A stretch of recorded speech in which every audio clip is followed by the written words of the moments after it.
ikaw ba yung nakasama ko dun sa Cavite na kumain tayo?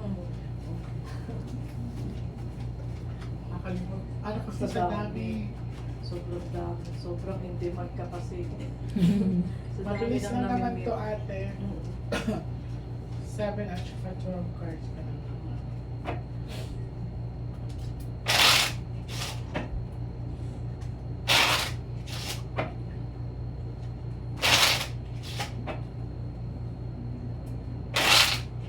Next time. Okay, now ate, I want you to focus. Yung partner mo yung nagbablog, Live.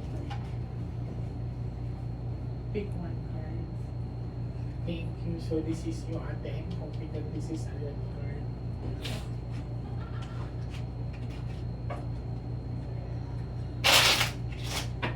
Now, this time, akin ang mga kamay mo. I'll give you a chance to ask the cards or make a wish sa barahan. Tingnan natin kung sasagutin ka niya via signs. Anong gusto mong itanong sa mga barahan? Go ahead. Sabihin mo. Magkakaano pa ba kami sa... Okay, mag-pray ka na lumabas ang Ace of Heart or Ace of Flower. Why a heart? That's life, ate. And flower meaning blue. Okay? Cut the cards into three.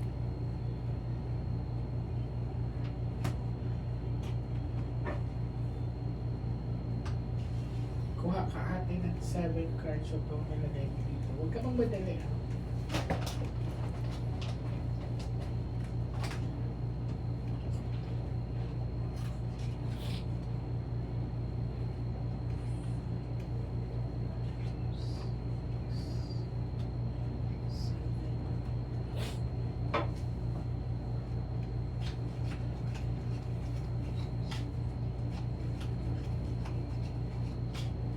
So this is you. I'm hoping that this is a red card.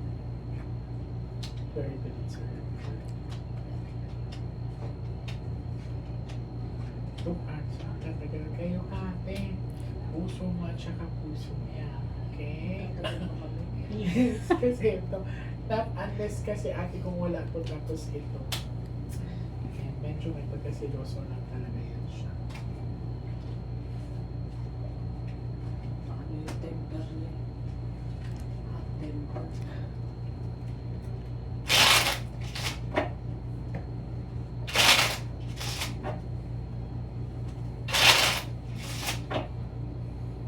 Cut the cards.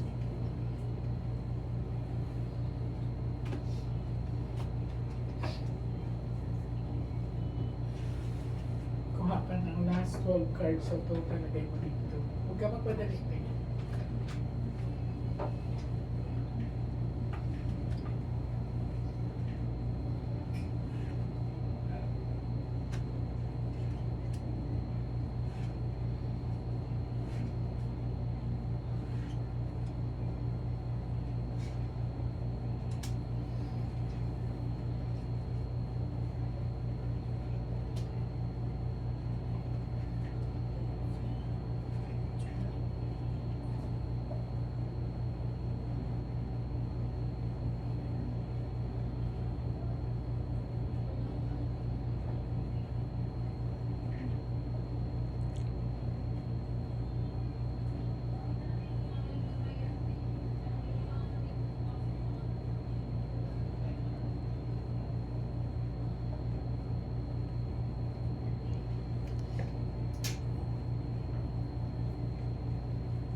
Magiging maganda ang financial mo. 7 of book na yan. 1 paso. 8 of heart. Flower. Good job. Sinagot ka. So, again, you asked for a specific question. You asked for a wish. Anong sign ang hiningin natin ate? Hindi ka nakinig. Ace of heart or ace of flower. Ayan ate. Yeah. 2 hearts, diba sabi ko sa'yo? Okay. No need for you to do a cleansing kasi sinalog ka naman. So again, ang wish niya is magkaka-baby pa ba sila? And the card she's telling us that it's yes. Ace of flower. This is 52 cards ate. Okay?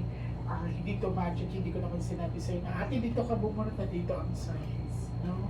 So I'm very very happy for you ate. Sana antay ko ang time ng pagbabalik mo at sasabihin mo sa akin, Miss J. Bautista. Okay? Maraming salamat sa iyo ate. God bless you. Ikaw ang kailangan kasi